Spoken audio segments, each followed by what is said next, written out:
Hello and welcome to Movies, Films, and Flicks. I am Mark Hoffmeyer, and joining me is a man who is currently drinking water from a water hose. It's Chris Kelly. Hi, everybody. So, Chris, you're acting a little weird today. You came into the house with just 2 pitchers of water. You dunked them on your head.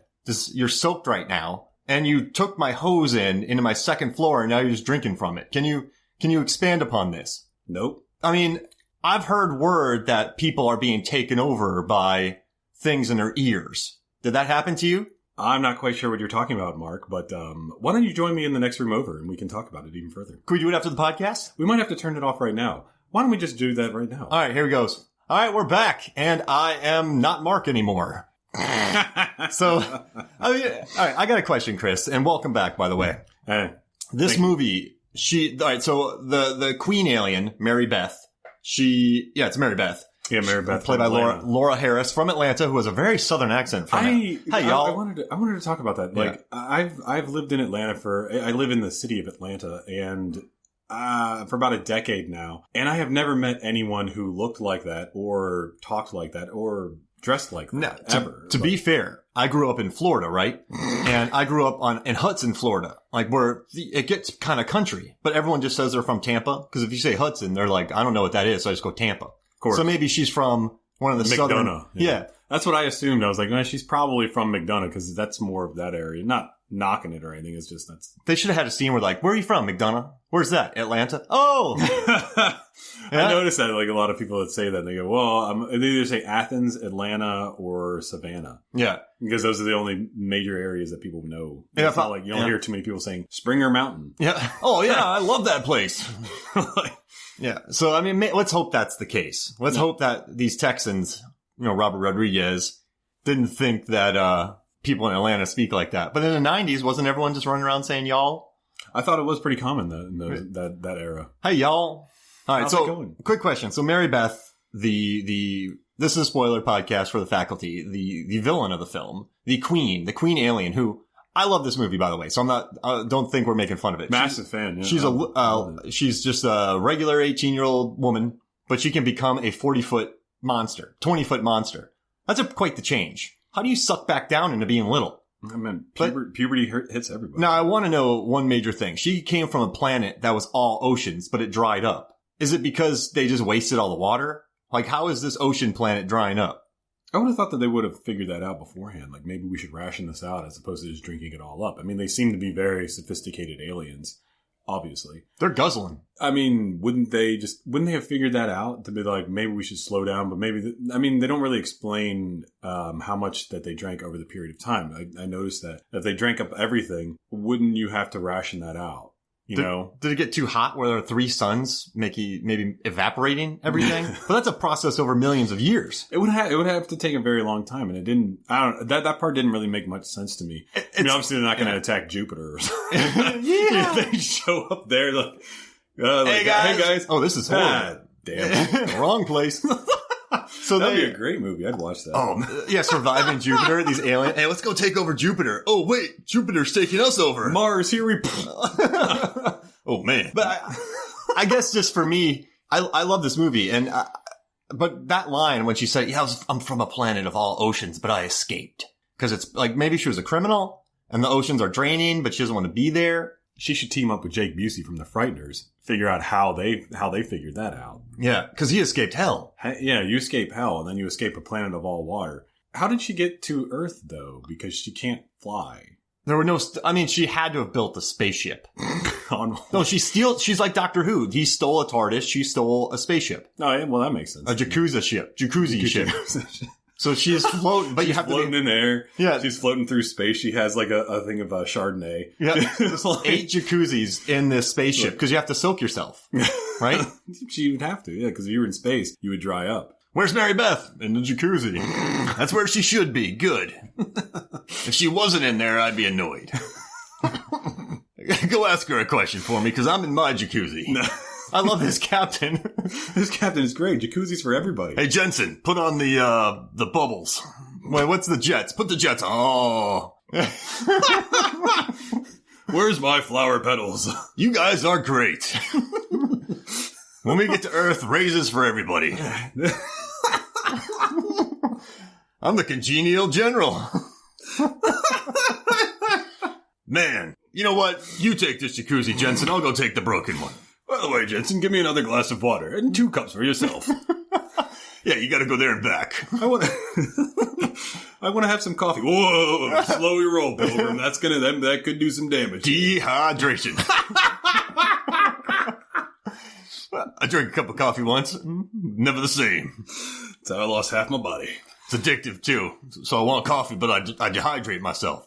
It turns into Apocalypse Now. Actually, that's how our planet got destroyed, because someone turned it into a coffee pot. Turns out Starbucks came in. People just started dumping coffee in the water. Pike roast my ass. I'll tell you. I got the French vanilla kick. Is it hot in here? Turn down my jacuzzi a little bit. Jensen, turn on the jacuzzi. Someone go get Mary Beth. She's on Earth now. Whoa! Hey, wait. Did she take the pod? Well, we're going to Jupiter by ourselves. Son of a smash cut. It's flying through the... Well, I sure hope Jupiter's nice, Jensen. And there's another scene in this film where Mary Beth is looking at the rest of the kids, and she says, I hate this planet. I wish I hadn't have come here. Do you think, well, she said, why did I come here? I'm starting to hate this place. Now, is she the alien speaking? Because she drops hints in this movie. She's like, the queen, she drops hints about the thing being a her. So do you think that that's just her? I'm nodding, by the way. Oh, yeah. Like, yes. Oh, yeah. Do you agree? I forget. The audience is on pins and needles. So I think they're worried about the congenial general. They're still talking about Jensen. What's Jensen doing?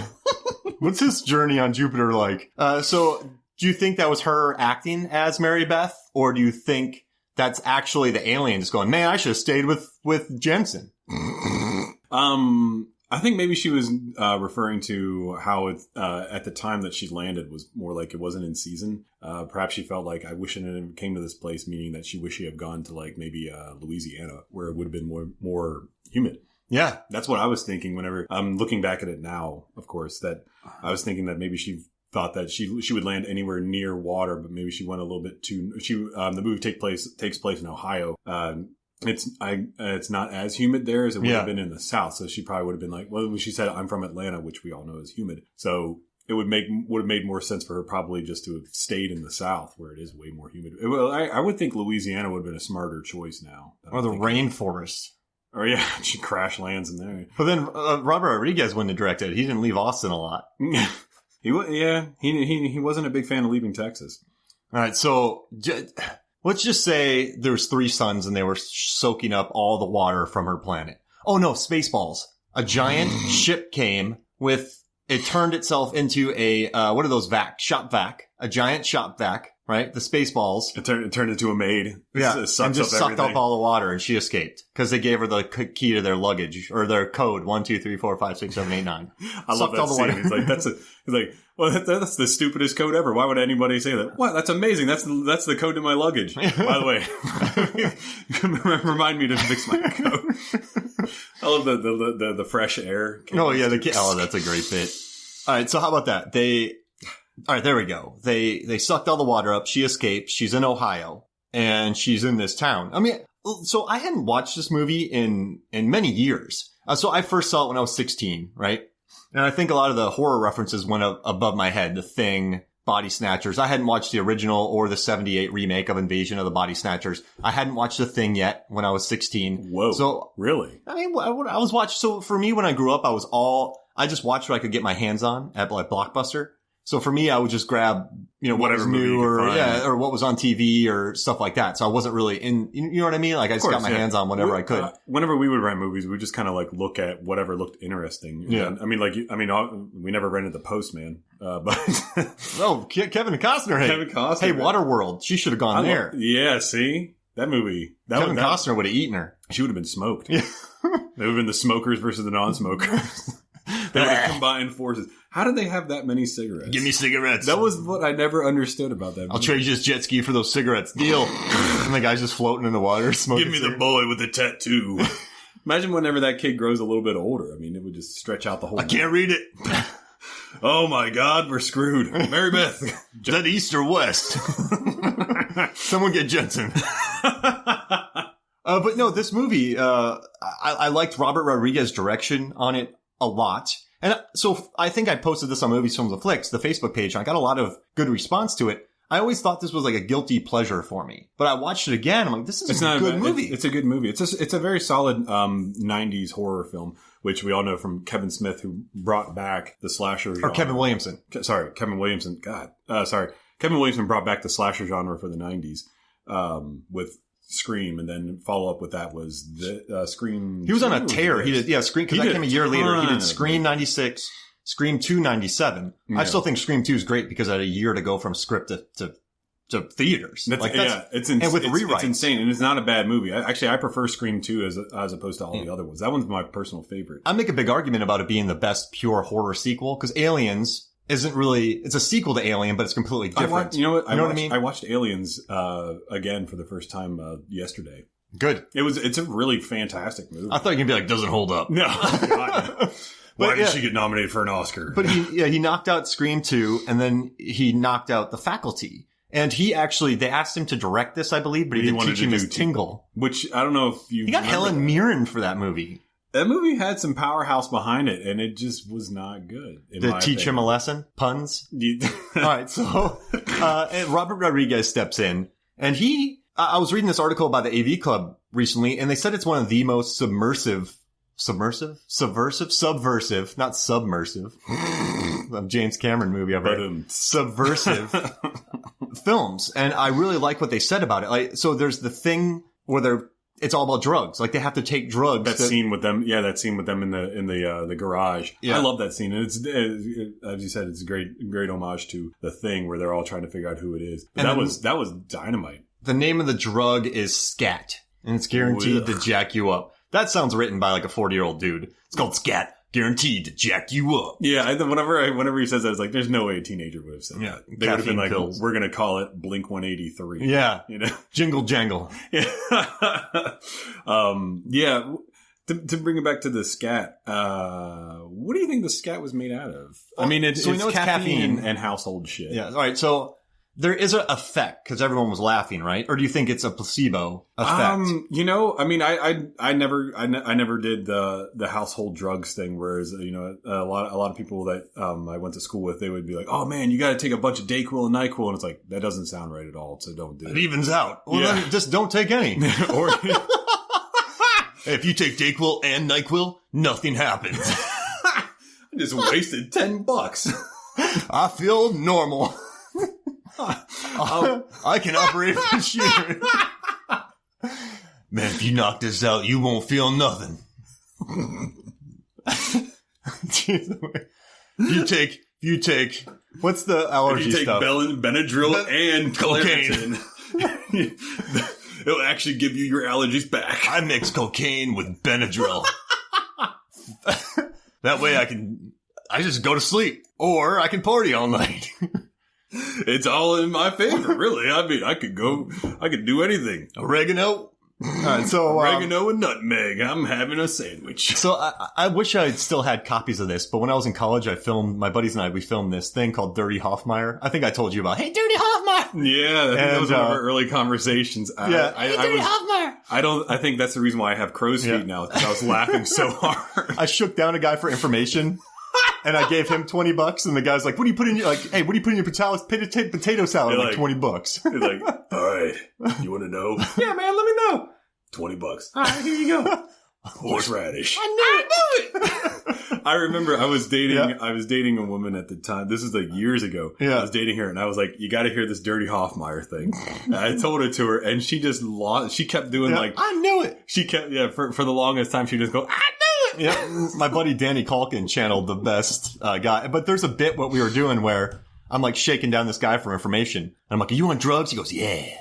I'm like, are you on coke? Yeah. Are you on heroin? Yeah. I was like, "Are you on oregano?" He goes, "Yeah." I'm like, "You're not on oregano." He's like, "If I had some, I'd smoke it." Hey, Dirty Hoffmeyer, you got a nice movie collection. No, you have to remember to borrow these when I kill you. Yeah, the villain of the movie. He's going to borrow my movies after he kills me. He's so fast. Oh, man. Yeah. And there's a line, "I want you to kill him and then kill him again." And these guys have a conversation about, so are we going to choke him, wake him up? Like, what are we going to do? And then the captain comes up and saves Dirty Hoffmeyer. And the captain just goes, "Minetti!" He yells his own name. All right. Let's see. Drugs. Household items. So I have no idea. Probably caffeine. It could be just he has all the beakers. So he's putting something in there. Yeah, right? Yeah, he has a lot of beakers, but he's putting he's cooking liquids, and it's like you're not putting liquid into a powder because that wouldn't create that. I googled household products that get you high. Yeah, and then I came up with like a world of things for chocolate. Parents. Well, yeah, there's that. But he also says it's a diuretic, so it would have been something that makes you go to the bathroom a lot. So that was another clue to me that'd been like, well, what else could he be? What could they be snorting? Because you could be drinking something, but apparently caffeine makes you retain water, so that's bad for them, right? Because it would dry you out. Yeah, the caffeine would dry you out. Yeah. But then he says it's a diuretic. I don't know if they used that word incorrectly or not, but that's what they said. Well, no, but it's correct in the movie, so we have to assume. So Benadryl would have been it. Because I googled to see if Benadryl came in a white form. And it did in those days. I don't think it does. It's not too common now, but apparently pink and blue is a big one now. But in those, and also people just take it as a gel now. But back in those days, apparently white Benadryl was a big thing. So it was most likely Benadryl, because if you take 700 milligrams of Benadryl, which I calculated it here, if you take 700 milligrams of Benadryl, it supposedly gets you high. So I came up with this conclusion that he was probably... We do not condone the usage or making of scat or jingle jangle. This is not Riverdale. Not Blink-183. I'm not telling people to do this, but the theme to Breaking Bad. I started a cover band so I could play Blink-182's Damn It. That was a great album. Great song. Yeah. Dude Ranch and Cheshire Cat wasn't. And I know people are out there rolling your eyes right now. Don't. They just rolled their eyes again. That does it. Oh, how about the Offspring song that starts this movie out? Oh yeah. And Idle Hands had Offspring. When Another Brick in the Wall. I actually like that. I'm not a big fan of Pink Floyd. Call me crazy, but I liked the cover of it. 3 movies in a row I've done Batman Forever, which was just released. Idle Hands was just released, and now we're doing this one with Offspring. Ooh. Whoa. I need to do Tomcats next. We can tie in Jake Busey. I'd love to do another 90s movie. We can tie in Jake Busey, because he was in Frighteners. What about Bedazzled? Can we do that one too? Yeah, let's do Bedazzled. Dude, Elizabeth Hurley. Brendan Fraser. That's all I'm saying.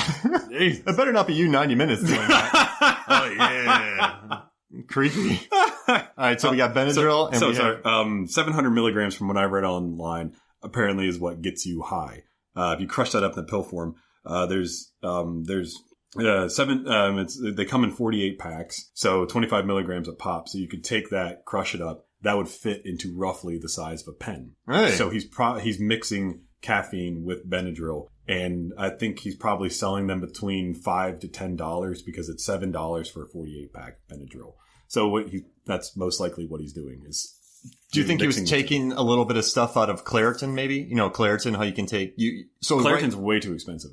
I don't think he would have done that. Cheap knockoff? It wouldn't have been it wouldn't have been a very smart economic move to do. Yeah, because for the money you got to buy. Because you never know when it comes to certain allergy medicines, they can knock you out. Because I took the cheap stuff for the allergies, as we all know from living in the South. If you're not from the South, or even if you are from the South, man, those allergies will kill you. Yeah, when that pollen starts going, come May, man, oh my god, it's like you're running through like a yellow. I feel like you're running through a bottle of Mountain Dew. You can literally see it.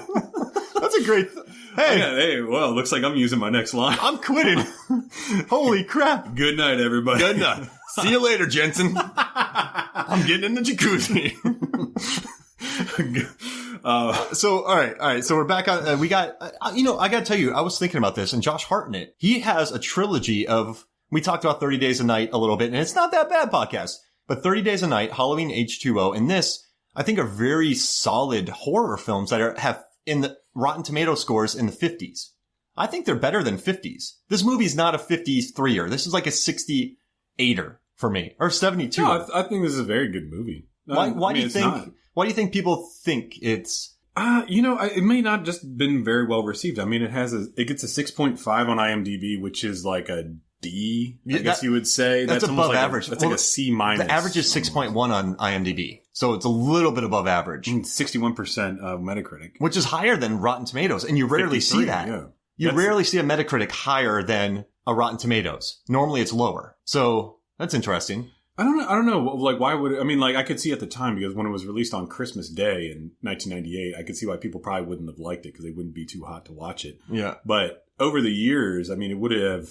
I would think that people would have liked this a little more. I mean, I don't see why people wouldn't like it. It's very good. I mean, well, of course, in the 90s, they were doing a lot of these, like, teenage horror films. And it got lumped in with them. Like, I Know What You Did Last... Like, so 96, right? Summer 96 came and out right 98. that, yeah. You got Scream, Scream 2, I Know What You Did Last Summer. And then almost Urban Legend. That's right. I and forgot then about you Urban probably Legend. have Halloween H2O, Valentine's Day. I'm just saying in this general area. So maybe people saw it come out and they're like, what is this movie? It could have just got lumped up into it, and then they're like, well, whatever. It got pushed to the side. And I guess this would have been, well, not even, I mean, it didn't really, I mean, I haven't looked up the numbers or anything, but I'm assuming that the movies that featured really attractive women in horror films in the 90s, they did a lot better as opposed to this, who we didn't really have. I mean, we had Mary Beth, Jordana Brewster, which this is her first movie. She's gorgeous. This is supposed to be Charisma Carpenter, but she said it was too close to her character in Buffy. Huh? No kidding. Yeah, did not know that. But I mean, the good cast. I mean, solid cast, and but I think this movie's a little dark too. It's not the classic. Yeah, it's definitely slasher. Yeah, it's not very lighthearted. It's not a very... Well, there's one really great line from the dad. Which one? No more bopping the bishop. Yeah. And I mean, it's there's an interesting article from AV Club, and it's kind of long, but I want to read this to you. The writer says, he's saying it's one of the most nihilistic horror movies of the 90s. And this guy wrote, but there's a far darker reading of the film, one supported by the visual story Rodriguez is telling. A thread that cuts against the grain of the actual dialogue, undercutting and mocking the very words uttered by the characters. The conservative assessment, this is talking about the ending, misunderstands what the film is trying to do. It's not showing how trials and tribulations help misguided kids come to their senses and join the system. It's saying there is no outside the system to begin with. The entire structure of school and the kids within it, according to this interpretation, is destined to repeat over and over. The same cliques, prejudices, cruelties, and impersonal forces of pain that mistreat our protagonists so badly in the first place. These characters can't see beyond themselves far enough to realize that the world hasn't improved. They're just occupying different places in it. It's a borderline nihilistic message, and a much more interesting one than a straightforward interpretation of events would offer. So the faculty works so well because it zigs where a zag is anticipated, because it belies the surface of its story with a far bleaker one underneath. And most of all, it just wants everyone to do some drugs. But that's interesting. Like, they were talking about the ending, how the goth girl becomes the normal girl, the football player becomes the student, the outcast becomes the football player, the nerd becomes the popular one. So the world hasn't changed around them. Robert Patrick is still yelling obscenities like the guy from Not Another Teen Movie. Kids are still getting their nuts rammed into flagpoles, which is terrifying. Terrifying. Yeah. So the world hasn't changed. Their disposition in it has. It's pretty interesting. But would it have changed, though, even though all this has happened? I mean, thinking about it in reality, would anything have really changed that drastically? No, but I like that ending, though. Like, it's not like the world changed. Like, it's just their positions in it. And at the end, when they're walking away, some kid's getting rammed against the flagpole. Yeah. I don't know. It's not Elijah Wood anymore. But I mean, it's kind of a bleak ending, though, that they're saying nothing has changed, but the world doesn't change. It's interesting. Like, this thing just happened, and everyone's just like, it's fine. I mean, that's what I think would probably happen in reality. I mean, it'd be kind of hard for anybody to really pick on Elijah Wood anymore. But hey, Dick, thanks for saving our lives. Yeah. That doesn't make any sense. I don't think Jordana Brewster would all of a sudden start liking Elijah Wood, although there's kind of a cute, like, little thing at the end, a little cheeky. Yeah. I don't think Josh Hartnett would have become a football player. He probably still would have stayed with selling drugs. Well, Delilah, she was only with that football player because he was the football player. She said it. Right? And now she's with the popular guy who's getting tons of press. Ooh. Right? Yeah, so the characters really haven't. They haven't changed. She hasn't changed that much. Yeah. But everyone That's else just an interpretation of it. No, that was a very good interpretation because that's exactly what happened. But it's like, she's now with him, who's the most popular guy. So is she going to leave him whenever they go off to college, or is she going to change? That's interesting. I didn't even think of that. I've never seen Brewster like that before. I'm used to her kind of being nice in the Fast and the Furious movies. But in this one, she's calling, there's some weird stuff they're saying to her. Like, there's some weird line. Like, she gets called tit bags in the scene. And I think someone says something about a blood fart. There's some interesting word. You didn't hear that? I didn't remember any of this. People say some weird stuff in this movie, and you're what is happening? We all have our own, like, little insults, but that's... Tit bags. I would say bloody fart. Yeah, that was it's one of those times where you're just sitting there, and Stokes calls her the tit bags, but then when I heard that line, I'm like, did they just say that? Like it's a rookie of the year. Did he just say that? But no, I mean, so I guess we have our main characters, right? We have Casey Connor. Get it? Terminator Connor. Whoa. Hey, did you know that? John Connor. Yeah, I noticed that with all the names were similar. Like Furlong, Mr. Furlong. Edward Furlong was the character. It was the name of the actor from Terminator 2. This actually leads to a question from Jay Cluett, who's been on this pod before. He's going to do an Airheads pod with us. He's done the I love that movie. Encino Man pod, and he did the Home Alone 1 and 2 one. Yeah, Jay's cool. So he wrote, as a teacher yourself, which staff member pre-alienification is the best educator? And it's got to be Furlong. That's exactly what I came up with too. Because Daniel Van Bargen, he's not reading anything. Like he doesn't even know he's teaching the same thing twice. Famke Johnson is she's too like mousy to actually teach. No one gives her respect. But when it comes down to it, Jon Stewart's Edward Furlong, he likes his kids and he tries to teach them, right? Yeah, he's very playful with everyone, and obviously like he doesn't mind like maybe like a little bit of foul language. Yeah, he's very very open to everyone else coming in. I thought that probably originally it would have been John Tate, who was played by the guy that you just mentioned. I forget. Daniel Van Bargen. Yes, he was played by him. I would have thought that probably him originally, but then he's been so like weather beaten over the years that he's just like, obviously puts the whiskey into his coffee cup and he's like, all right, let's open our books to, and he's like, chapter 6. Yeah, the guy's like, actually, sir, we're on chapter 7. He's like, whatever. Shoot, I read chapter 6 last night. So he seems like he was probably a teacher back in like the 70s, and now he's just waiting for his retirement. Yeah, like whatever. It's 25 years. Yeah, he's waiting for it, and then now it's just like, all right, cool, whatever, kids, I don't care. I think that he was probably like Professor Furlong. Yeah, back in the day, and then now. Got it. That's moved on. Salma Hayek's nurse, she comes to work sick, so she's dedicated, but she's not very smart. Well, I mean, she's a nurse. I mean, she's there for their health. She's not there to teach. Yeah, but is she getting them sick? Ooh. You go to the nurse and you get sick? An uncaring nurse. Yeah. Oh, wow. That sounds... She's either dedicated or not. You know what I mean? Yeah. And I have a question. Why did they slash the living daylights out of BB? So BB Newirth is in this movie as the principal, and we find out this is Ohio town where all the budget slashed except for football, because in Ohio's huge in football. Oh, yeah. Columbus, seeing that stadium out there? Oh, my gosh. Yo. Crazy. I want to go to a Michigan-Ohio game. That'd be sick. 115,000 people, something like that. Whenever I was at Penn State, some of the more bigger games was Michigan and OSU. OSU, oh my gosh. You want to look up some serious stuff? Look up whenever Penn State beat OSU on their turf. It was like the first time in 30 years. You will see like the most bonkers thing. It was, I had graduated at the time and I was like, no, let's riot. Yeah. And oh my God, it looked so cool. Looks so cool. And then we have another question here. By Allie and Johnny Num, our good friend Johnny Num. They kind of asked the same question. Allie asked, who is the breakout star? And Johnny Num asked, the faculty has a great ensemble that has gone on to do great things. Of anybody in the cast, whose career trajectory have you enjoyed watching most in the years since? Well, I think the breakout star in the movie would be Josh Hartnett. Yeah. But you could also say it was Sean Hoddesy.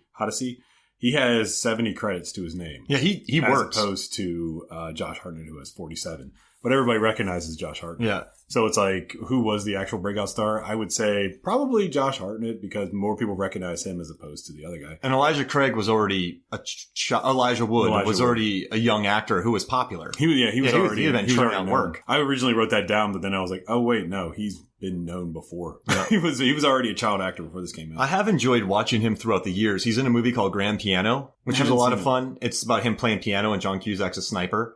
Sounds amazing. And Alex Winters from Bill and Ted's in it as like a guy. It's really good.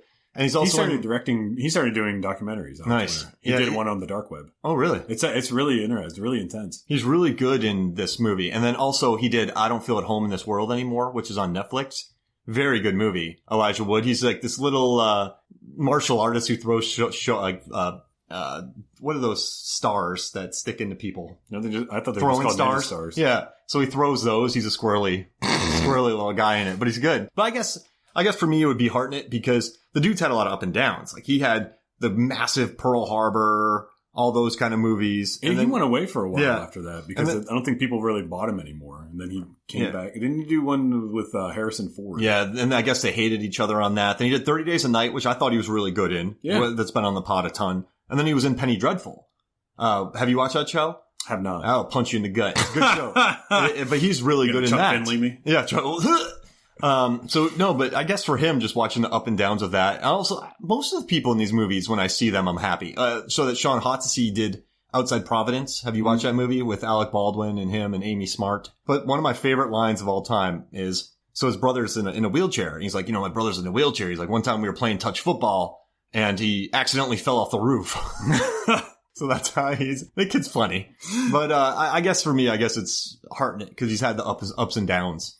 I don't think Hollywood really knew what to do with him. I think that happens to a lot of actors like Colin Farrell, Ryan Gosling. They all kind of try to figure out what to do with them. Even actresses, they try to figure out what to do with them. And then it's hard to interpret because Josh Hartnett, he still kind of looks like that. Yeah, and now he's like 40s. Yeah, so it's like, where do we pin this guy? And do we buy him as a father figure yet? Do we still see him as could he be the rugged handsome guy that's like in his 30s?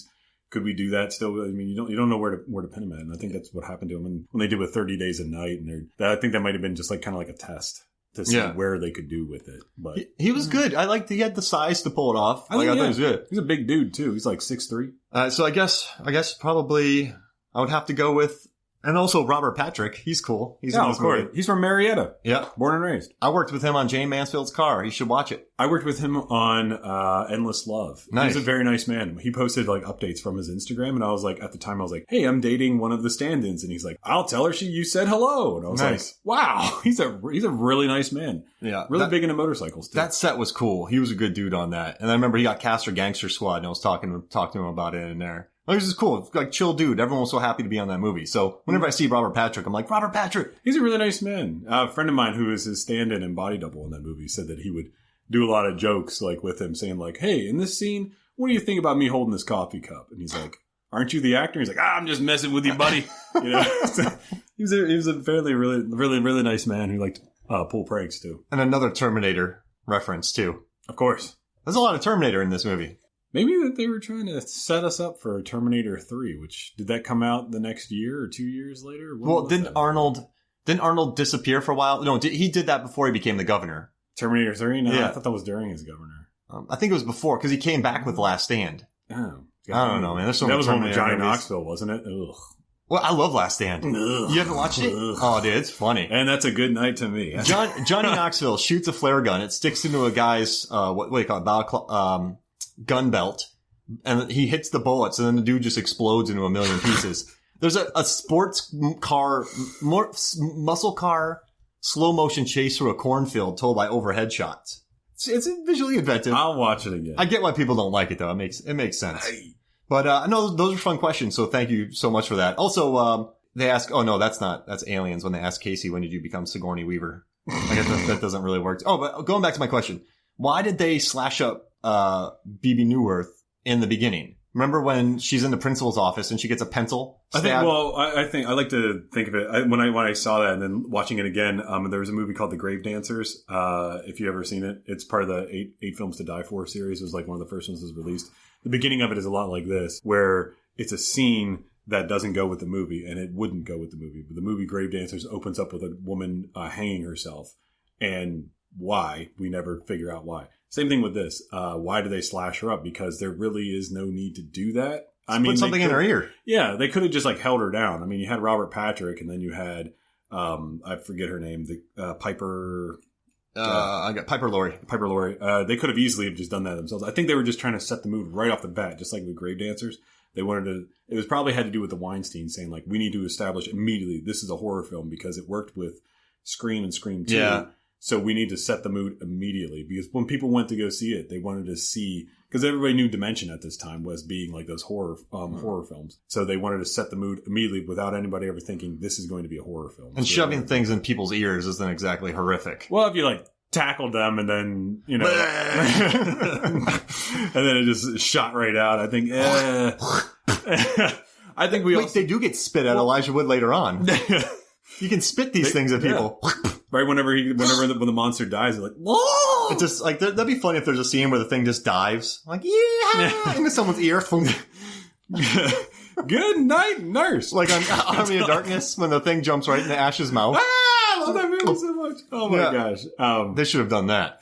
But I think that they also wanted to set the mood that this was a horror film, and they didn't want you to they didn't want to say what these things were. So that way you could, or even know what's up. Because as far as we knew from watching the movie from the first time, you don't know what's going on. So why is Robert Patrick doing this? We assume that he's drunk because she says, have you had too much to drink? And then, oh no, it turns out that Piper's with, the coach. And it's like, it sets you off being like, it's a horror film, but what is going on here? And then you see the next scene, she's completely fine. Yeah. And it's like, wait, what? She just got lit up. And so, Robert Patrick also got sliced in the face with a key. So right.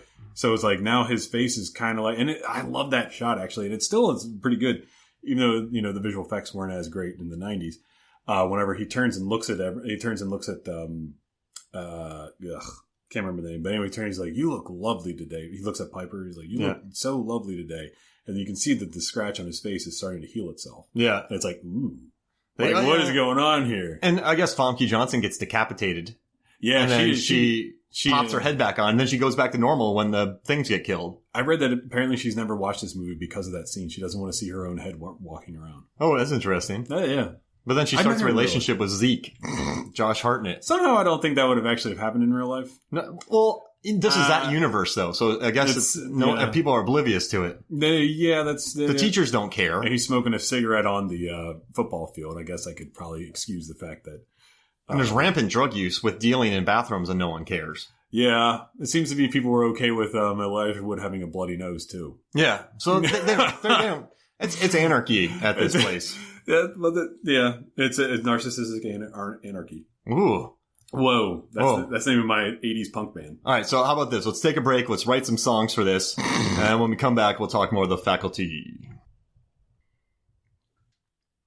Welcome back to Movies, Films, and Flicks. And we got to talk about this again. Mary Beth is just spitting these parasites out. Getting people, like, could she machine gun parasites? Just that would have been like, it would have been great for her to go to the football game because she could just sit there and be like, yeah. It's like blasting everybody like with Jameson. I mean, Jensen's up in space going, that's my woman. Yeah. Mary Beth. No, like Rambo on a machine gun. She's just spitting all these things out. What if she does it a little bit too hard? It turns into Rambo 4. We're just blowing people. Just blowing heads off with one bullet. He throws a rock, like a Hot Shots Part 2. He just throws bullets at people and they fall down. So I have a quick question in this movie. There's the scene we love where they're doing the drugs to find out. It's like the Thing type scene where they're doing drugs because the drugs dry out the creatures.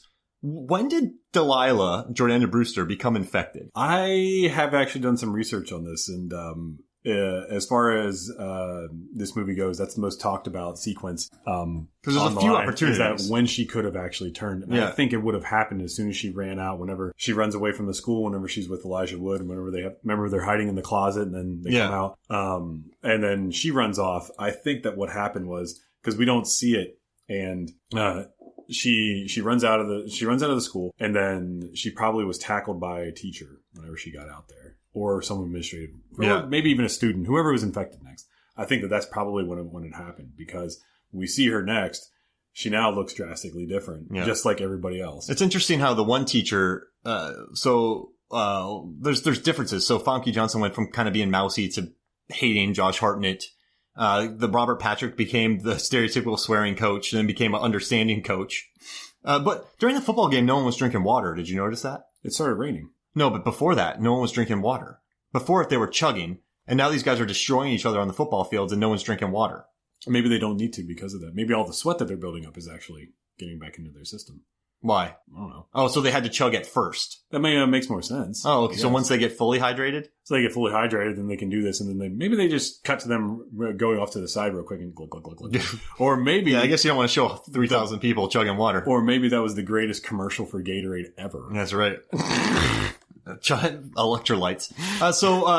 I think you're right, because in the football game, a guy gets knocked on the ground, they put something in his ear, and he has to get stretchered away. So it's never immediate when this things pop in you. But later on, it becomes immediate. It is immediate, but it's almost, they're smarter than they're smarter than we actually are giving them credit for, because it is immediate, because as soon as Salma Hayek gets infected, it's immediate. She grabs onto Jordana Brewster as they're running out of the closet. Yeah. So it is immediate, but it's almost like they have to put on a guise in order for them to get more people. So if they take away one kid in a stretcher, correct? Yeah. He can then infect the ambulance. Got it. That ambulance could then go to the hospital, and then they can go for it. Jeez Louise. So, and another way that they could have done it, that's what they're doing. The same thing with Jordana Brewster, which makes a whole heck of a lot of sense. And the fight with Jon Stewart too, right? The fight with Jon Stewart as well, yes. Yeah. So he's not going to come walking in and being like, but although that would make more sense for them to do that. Yeah, he locked the door. He's like, just sit. Did you just want him to sit there still while he spit in each person's ear? Yeah, that's not going to go down with anybody. I do love when he ripped off the paper cutter thing, Josh. That's a cool scene. That was in the trailer, because I remember when that trailer was like, oh, he looks so cool. Yeah. Rips off. And also whenever the dude, he chucks him the paper cutter thing, and it's like, it spins in the air, catches the handle, and it's like, oh, that's gangsta. Yeah, I like that. But I was gonna say, but that's the reason why they're doing that, is like, it is immediate, but they're not showing off, because they have to know that they have to play their cool with Jordana Brewster. So she's like, I'm in disguise because I'm trying to hide from them. So I'm wearing my glasses and I have my hair pulled back. And it's like, because she's infected and she doesn't want to be like, walk in just like Famke Jensen did, and like, oh my gosh, she's hot again, or she's still hot. So she puts on her disguise and saying that I'm hiding. Bam, now I can infect the other teens. Well, do you think that didn't they try to imply that Robert Patrick, when you become a different, like a better version of yourself almost? So he was a complete jerk and then he became understanding. Well, it's almost like, you're becoming pure.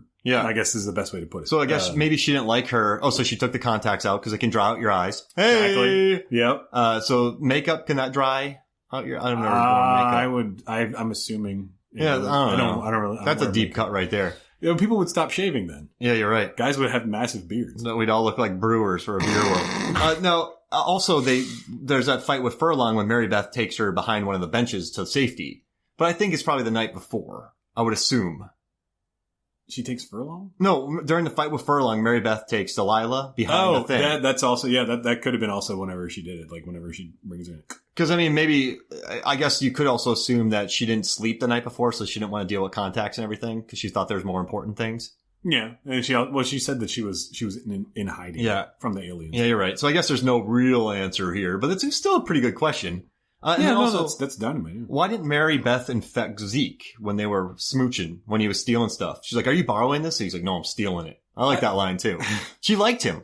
Yeah, I think that I like what I read online was that what she says at the end is that she actually really did like these guys. Yeah. And she didn't want to ruin that. And she didn't want them to become, I guess, like immediately at first, it's almost like kind of like in those, like when they make fun of like robots that become human, they're like, I'm starting to develop what you call feelings. Yeah. And it seemed like with her that she was like, I kind of like y'all. And they were the outcasts, that kind of stuff. So then she liked them, right? The one guy wanted to quit football. Clea Duvall, was being harassed by Delilah. Yeah. So maybe it makes sense for her to turn Delilah because she didn't like Delilah. But did Delilah know that Mary Beth was the queen? Because later on, she's like, give it to Delilah or give it to Mary Beth. So do they know that she's the queen? They would have to, yeah. But, I mean, if you were one of the aliens, they would almost, you got to be in on the jig. Oh, so everyone's just acting that scene? Well, yeah, they have to, because that way no one, those two would not have to, they would give up their cover. Yeah. They'd say like, oh no, I can't do this. I'm an alien. I think Mary Beth was just kind of enjoying the ride. She could have machine gun spit in all their faces. She could have done it. She could have taken them all out. I mean, so I guess she just kind of liked them. She seemed to like the adventure. She wasn't really worried about the world. She just kind of wanted to, and also maybe she liked them as friends. And also she wanted to know what could destroy them too. So she probably was curious, like what's in this guy's stuff that could be our enemy. Yeah. Does that make sense? I mean, I'm sure she probably wanted to know what it was. Yeah. I mean, I'm sure she knows exactly all the stuff that could kill her, but she probably wanted to know, why are they snorting this and what is this going to do to us? And not only that, but if she was like the first one that was going to do it, and she didn't know how to respond to it, you know what I mean? Yeah. So it would have had to have been, ooh. Like if she snorted it, or she had to fake snort it because we see her alien finger hits it off, which if you do watch the movie, it doesn't do it. that's a goof that happened. Like, she doesn't actually do it, but when they re-show it, she does do it. That she would have to know the response to be later on. So if she was the first one to do it, she would, just sit there and be like, okay, it wouldn't work. She'd have to see everyone else do it first. And how about the special makeup and creature effects by Robert Kurtzman? What'd you think about that? Heck yeah. I mean, the K and K and B. Yeah. Yeah. I mean, it's great, right? Oh, amazing. Yeah. Amazing, and Howie Berger is in it too. He's been doing stuff for a long time. Howard Berger. Yeah. Yeah. The B. Yeah. The B, the K and B. No, I think Nicotero. Hey, all three of them, K and B. They're all three are all three are in that. Yeah. They've been working with Robert Rodriguez since. Did they do Desperado? I can't remember. But I mean, it does look very like Desperado. I would assume so, because there's a lot of blood and violence in the movie. The movie's so good. And From Dusk Till Dawn. Ugh. So they had done From Dusk Till Dawn already. Yeah, they had definitely had. I mean, Nicotero had done. I mean, he did what Day of the Dead was the first thing he did. So I mean, he definitely had some stuff bringing into it. There were flyers in the school for a performance from the band from Dusk Till Dawn. Yeah, Tito and the Tarantula. I like that band a lot. They're really. It's kind of like they do like. I guess you would call it like outlaw music. Yeah. If you haven't seen Star Is Born, but Bradley Cooper's character plays new outlaw music. That's what his style is.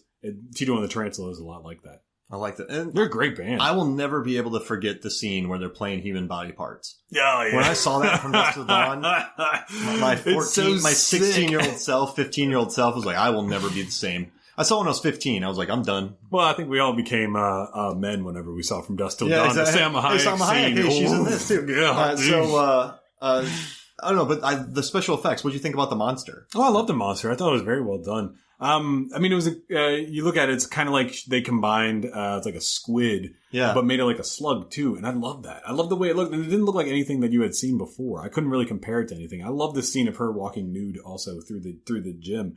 And the shadow that's above her, because obviously they're not going to show nudity. Yeah. They didn't really show nudity in this movie. Like a silhouette and stuff, yeah. They silhouetted her by using like the tentacles of what she really was as that above her. I love that. That is so cool. It was good use of light, for sure. Yeah. Sure, there was talent behind the camera. Of course. And then what I like was, so she was kind of ungainly outside of the water. But once she got in the water, this flowed in the way that the body, you know what? Like, I loved seeing that creature in the water. Oh, she seemed so natural. Yeah, like a jellyfish almost. Yeah. And you know what I like about this, the cinematographer, his name's Enrique Chediak. He did 127 hours, 20 weeks. Chediak? Chediak? Yeah. But he's done some slick movies in the past, but we can talk about that later. So that monster, though, I guess it's pretty interesting how a little person can change into a massive thing. But that doesn't bother me. No, it's because it's part of the movie. It just works, right? Yeah, it's. I like that a lot. I like how she then is like the sweet and innocent person, but she has to put on a disguise. It's almost like with Superman and Clark Kent. Yeah, like her interpretation of a human would be this kind of like weak, like sweet blonde, person, sweet person. But in reality, like who they really are is like they can kick everyone's ass. Jensen's like, I know who you are. Don't you try to lie to me and me. You're down there saying you're from Atlanta. You know darn well you're from Klingon 5. And they're a bunch of jerks.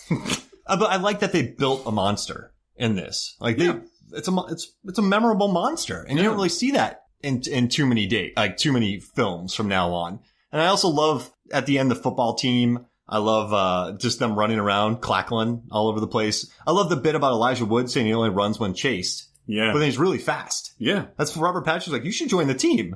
And his dad's like, you hear that, son? He's like, yeah, I did. He's a wiry little guy. Dude. And also another question we got from Ellie Maxwell. She's like, why would they destroy that beautiful car? It was a beautiful machine. So Zeke gets attacked by Famke, and then he destroys his car to decapitate her. I mean, I guess you have to. Yeah, I mean, it's kind of like a rule in movies. Whenever you see a gorgeous car like that, there's no choice. It's going to be blown up. Yeah, and I was looking at the body, and that was probably, they something painted up. They wouldn't destroy that GTO. So they probably found like a body and put it over. Oh yeah, it's probably in reality it was like a golf cart or. Yeah.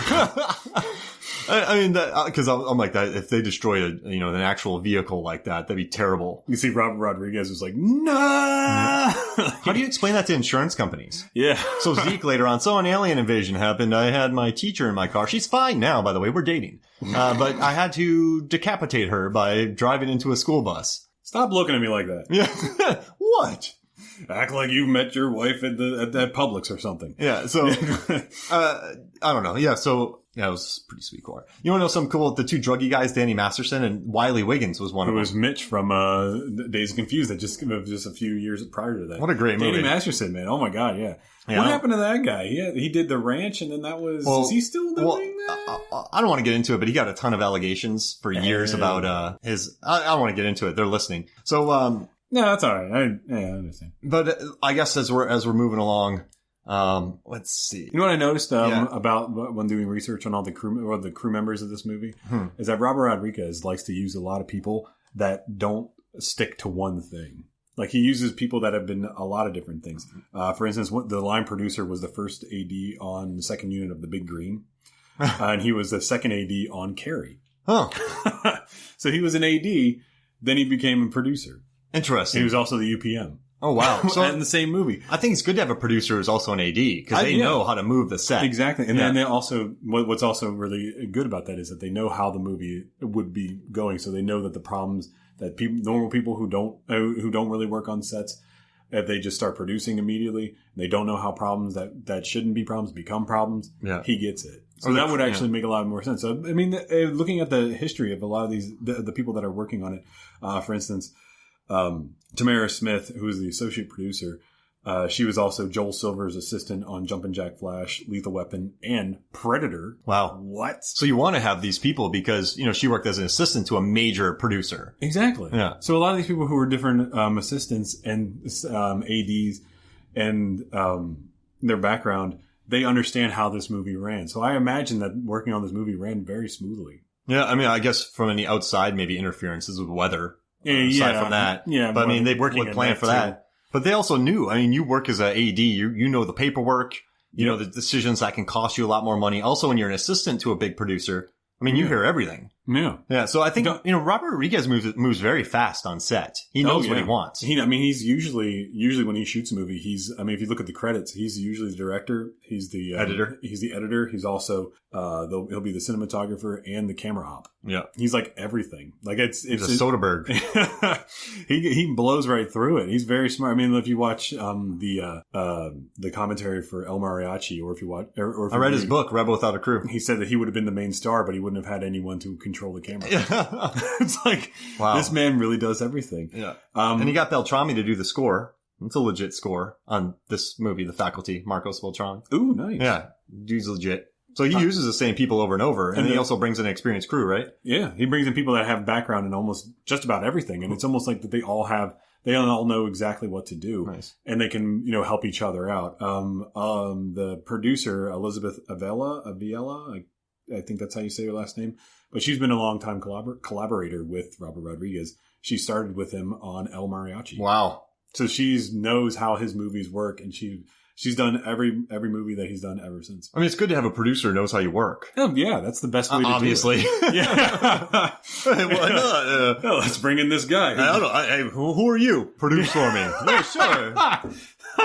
What kind of movie is this? It's a creature feature. Oh, it's a romantic comedy about an alien invasion. Yeah, let's do it. I also like the conversations in this movie that they did kind of ring of Scream, but I like them talking about when it was Stokes and Elijah Wood. They're talking about invasions of the body snatchers and that kind of stuff. Or maybe it is fiction that was based on truth, but that didn't go anywhere, actually. I wish they would have dabbled a little bit more on that, because that seemed like something that would have been very fitting for this. Because that almost seemed like a waste of time, because it was just one queen who landed on Earth because she escapes Jensen, and she's just getting a town, right? So there's no big government conspiracy. Yeah, or was it? Was this a whole... But if they would have done that, do you think it would have worked? Because I don't think the conspiracy movies were really in full swing yet at the time. Because in the late 90s, it was more about like high school, having fun, horror. It wasn't like, let's get into a conspiracy about this movie. And they didn't have that. I don't know if it would have been... conspiracy theory. That was like 97? So a year before? Yeah. But was that really well received? But it was because was it Mel Gibson, right? Yeah. Yeah, and then Patrick Stewart and Julia Roberts. That's right. Julia Roberts was crushing it in the 90s, too. Yeah, she was killing it. Killing it. Yeah. I worked in the theater when Runaway Bride came out. Oh, man. So that, all right, so this is, I worked in a theater before Netflix or Stadium Seating or any of that. Blair Witch and Runaway Bride opened the same weekend. Every theater was sold out because people go see that movie. They were sold out, so they would just buy tickets to other movies. You could barely move in the lobby. Oh my God. I have a really interesting story about the Blair Witch, but yeah, we'll save it. Yeah, save it for the Blair Witch. We'll save it for the Blair Witch Redux. Oh, I actually visited the woods that nice. They filmed that. You know, cool. You know what I found most interesting about that was that it was right near. Sure, share the story. Let's hear it. Sure. 99. This movie took place in 98. This is 99. It's fine. I think it took place in 96 was whenever Blair Witch actually took place. It was released in 99. It was supposed to, it took place because there's a line of dialogue whenever Mike says, 400 games of Cal Ripken Jr. and he's never missed one of them and I'm stuck in the woods. Remember that? Because that happened in 96, if I'm not mistaken. Cal Ripken had his unbeatable streak. But I went to the actual woods when I went back home to Pennsylvania. I'm from Pennsylvania. I went back to Pennsylvania for Christmas, and they filmed the Blair Witch Project not very far from where I grew up. So I went to go visit those actual woods, which was roughly about an hour away. What I found most interesting about it was that it was surrounded. I mean, it was the woods, but it was surrounded by a gigantic lake. So it would have been almost impossible for them not to showcase the lake, because I looked at the lake and I was like, this is gorgeous. I don't know if you looked at my Instagram post, but all those wonderful, beautiful pictures that I took in the woods and of the lake during Christmas time was there, because it's just a beautiful woods. And it had this lake, and I was like, they must have had a very hard time not showcasing this lake, because the first thing that an audience shoot around it, right? Yeah, they had to have, and it's crazy how they did not show that lake. Also, what I found was most interesting about it was that there is no actual paths in these woods. They still don't really have a path. Like they have a path that's around the lake, and it's markered off. But apparently, from talking to a local that lives around there, they said that they only recently put those markers there. So they weren't there originally, but it's just a free range park, basically. Just and that's how they got lost pretty good, right? I mean, in reality, it would have been similar to shooting a film in Kennesaw Mountain. You got it. It would have been real easy, but I like Kennesaw Mountain. I love Kennesaw Mountain. It's a nice little hike. I try to do it once a week. Nice. I love it. That's a hike for you, though, isn't it? Literally. Buckhead to Kennesaw? 25-minute drive, maybe. Oh, okay. I don't go there. That's a hike for you.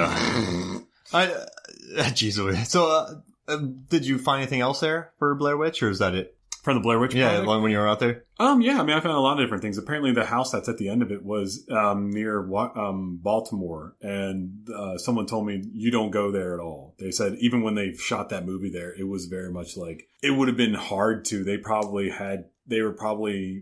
They had people making sure that these people were not being attacked, because apparently this house is well known for people going to do drugs. So then they probably... Because it's in the middle of nowhere. It's a good flop house. Quite literally, yeah. They said that it's just a wooded area, and then that's where they shot it. But these kids made this movie. It's guerrilla style. They just harass these actors. And I went to Burkittsville.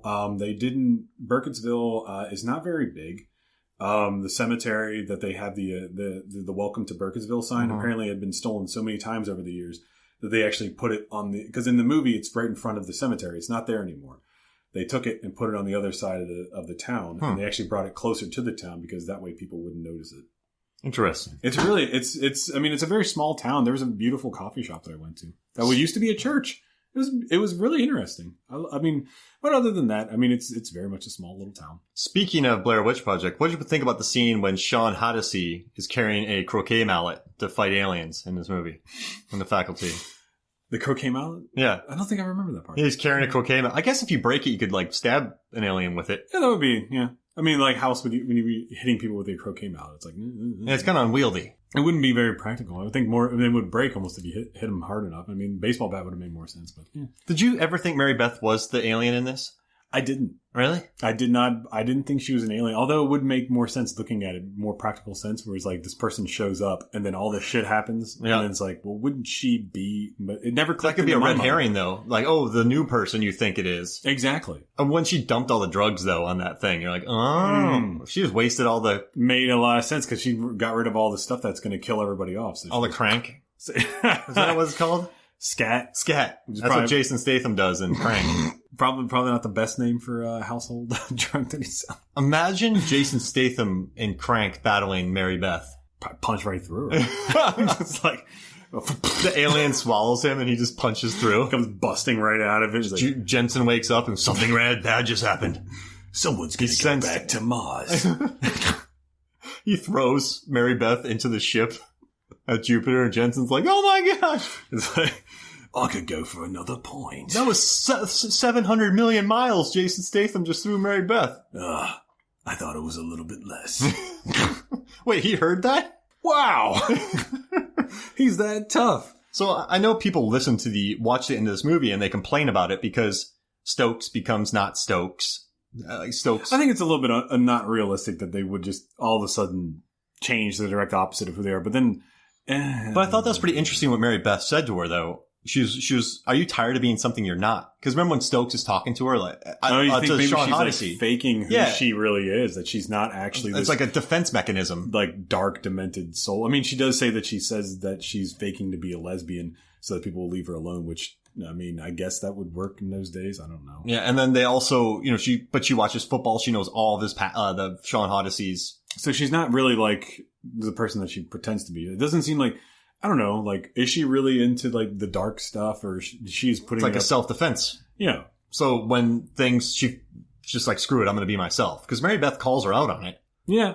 I mean, she does. And I have a question about Stan. Can he not be a good athlete and a student? Yeah, I think that could actually happen, because I don't see why he wouldn't be able to all of a sudden... he wouldn't be able to do it, because, I mean, wouldn't you need to have good grades in order to go to college? Yeah. As well. I mean, that's kind of how that works. So I guess when you're 18 and you don't have any support from people. And you got your best friend is Usher. And you never meet his parents. What's wrong with Usher? No, I'm just saying. He looks like he knows how to throw down a good party. Oh, okay. So you party with Usher. You're partying with Usher all night. I mean, you're just like, Ey. I mean, I guess you're 18. You never meet his parents, right? So... No, so he probably there aren't any parents other than Elijah Wood's parents. Shooter McGavin, and he does the gun thing in here. I noticed that. That was he goes, really cool. But I guess that makes he quits the team. And then Hartnett starts playing football. That doesn't make any sense. I didn't really understand that either. I like the cigarette bit. The cigarette bit's funny. Put out that button, get in. That's funny. I like that. And maybe he did seem to. Maybe he was an athlete, but he was too busy being an outsider. Like he thought he should be an outsider. He's actually a good athlete, but he's too busy selling drugs. Yeah. It's interesting though. I don't think the ending was as Breakfast Clubby as people think it is. No. Yeah? No. There's not, I don't think it was very Breakfast Club at all. The scene though when Jordana Brewster throws her fists up in the air at the end, that was a little too Judd Nelson-y. I'll tell you. Oh man, did you notice that Jordana Brewster? She looked a lot like Soledad Mirana from. She was an late '60s, early '70s actress. No, that did a lot of. Vampire films. Interesting. They made her look almost identical to her. Do you think? I think Robert Rodriguez probably did that on purpose because he's a massive horror fan, obviously. But that Portuguese scene was correct because she's half Brazilian. She's half Brazilian. She can speak Portuguese. Yeah. Hey. What? I'm sorry, I interrupted you. No. I was going to say that like I thought that was an interesting choice. I was watching the film Vampiros Lesbos. Yeah. If you haven't seen that. Just a quick little thing. In the 60s and 70s, there was a massive amount of lesbian vampire films that came out. Italian? They were Italian. They were also Spanish. Yeah. But they were really big. They're mainly art house films as well. So if you haven't seen them, a lot of them are streaming on Shudder right now. But I was watching Vampiros Lesbos the other day, and I noticed that the Countess that's in that looked identical to Jordana Brewster in this movie. And I was like, wow, I really think he was like, I'm picking this lady because she looks a lot like Soledad. And I was like, wow, that was a really interesting choice. He originally wanted Charisma Carpenter. Could she have been like that? I don't know what she looks like. She was whatever. Yeah. So hey, you want to jump into some recommendations here? Yeah, sure. As you know, that whenever we watch these movies and people want to know what to watch that are similar to these, you can always look it up, but I always like to hear people recommending movies as well. The number one I would like to say would be Cutting Class, the 1989 classic. If you haven't seen that, Brad Pitt in one of his coming out on Blu-ray. He eats an apple. God. That movie is so cheesy. It's exactly what you think. Is it streaming on something right now? It's on Amazon Prime. Oh, nice. Cutting Class. Oh, yeah. It's great. It's about the dorky, or you think he's a dork, and it's like he starts to fall in love with the popular coach, but he's a killer also. And who's going to save the day? Brad Pitt. It's like, oh my gosh, it's so ridiculous. He's kind of the apple-eating jerk, though, isn't he? Yeah, he's a jerk in the movie. Yeah. It's fun. It's a fun movie. I strongly recommend watching that. Love it. It's a classic whodunit type of film. And then, of course, another one, the 1998 classic, Disturbing Behavior. Hey, interesting. And also Katie Holmes. Yeah, exactly. James Marsden. Yep, James Marsden and Katie Holmes. Yep. And, of course, as we both know from watching it, it's a brainwashing movie. Kind of on the same line as this, if you think about it. You have these kids and then they're turning into someone else because remember the I guess you call them the quote unquote freaks then turn into the popular kids and it's like, what's going on here? And that's what the whole movie's about. It's kind of good. It also has the song by Harvey Danger, Flagpole Sit Up. Yeah. Remember that? Oh my gosh. That's a movie made that song famous. I can't listen to that anymore because my cover band used to play it and I would butcher it. Oh no. So now when I hear it, I just feel embarrassed for myself. Feel paranoid. Yeah. I'm like, why did I inflict people to this? Go to cover band jail. Was that before or after Teaching Miss Tingle? That was at the same time, actually. That would have been... so another one of those... Teaching Miss Tingle came out in 98, correct? Yeah, so it would have been at the same time. Disturbing Behavior came out in 1998 as well. Oh, okay, so that's another reason why people might have been a little cold. 99 was Teaching Miss Tingle. Oh. But around that time, that may be another reason why faculty are like, oh, this crap. They were all coming out like one right after the other, and they all had the same similar feel and look and everything. It was like remakes in the 2000s. Yeah. Exactly. Let's go back to When a Stranger Calls. And lastly, I believe as soon as I saw this movie, I immediately texted you about this. Don't Hang Up. Yeah. Remember that movie? Yeah. 2016 classic. It was directed by Damien Massey, I want to say his name. I can't pronounce his last name. And then Alexis Wejbo. I think that's how you say his name. Both these guys are visual effects heavy guys, and they had a number one love of 90s horror film, teenage horror films, and that's exactly what this movie is an homage to. That it's basically about these group of kids, teenagers that they are teenagers, maybe early 20s. It doesn't matter, but anyways, they live in a house together. And they have a YouTube channel where they prank phone call people. And it's like they kind of like send them disturbing things. And then it's like, you just got busted or whatever. I can't remember. But anyways, that's what it's about. And then the movie opens with them pranking someone. Turns out this prank went incredibly wrong. But then the movie takes place with this guy, some guy pranking them back. And he's saying that like, I want why are you turning on your light right now? And they're like, how do you know I'm turning on my light? So this guy's watching him as they're doing things and he's sending them messages.